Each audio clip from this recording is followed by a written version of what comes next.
I have to be real careful now that the weather is getting nicer. Because as I've pointed out before, the can of butter has to stay cold. It has to be cold and it has to be in a dark place. It's in a dark place, but it ain't that cold right now. I think it's like 40 something degrees. But luckily, that's still not hot enough for me to worry. When it gets to 70 or 80, that's when I will worry. But it doesn't even matter because I'm about to just not sell edibles anymore. You know, I'm tired of the broke shit that niggas be on here in Detroit. When it's like, if I were in Alaska, I would never have these kind of problems because people didn't mind spending money on things that get the party started. Things like weed and edibles.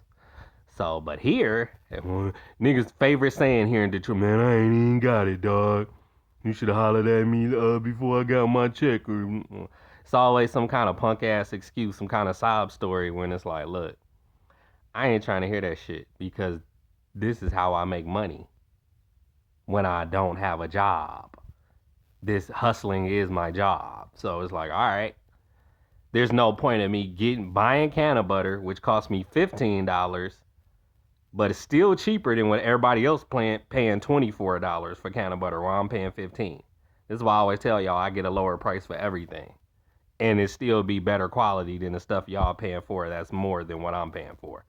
So, I'm not gonna spend that $15 on can of butter when I make it. I got the edibles ready, and then y'all say, "Oh, I ain't got it." I need all white friends. I don't go through that with white people either. Hate to make it a race thing, but you know, white people always have their money together. And if not, I'll be right back. They go right and get it and come right back. Like, okay, I'll be right here, standing here with edibles. So it's just like, yeah. Now, I sold edibles in 2016 and never had this problem, but the difference was I was driving Amber's car. So it makes sense why it had this problem. On top of I was selling brownies and now I'm selling cereal bars, but I don't think that make a difference. You got the money, you got the money. You don't, you don't. And I'm not one of them I pay you back later ass people. Ain't no layaway with me. You either got it or you don't, or you ain't getting shit. So I'm just about to switch it up.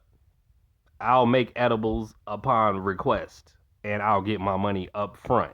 That's the only way I'm gonna do it. If it's not up front, I ain't doing shit. That's all around the board. That's for me babysitting dogs. That's for me moving furniture. That's for me selling edibles. If you don't give me the money first, then I'm not doing shit. Period.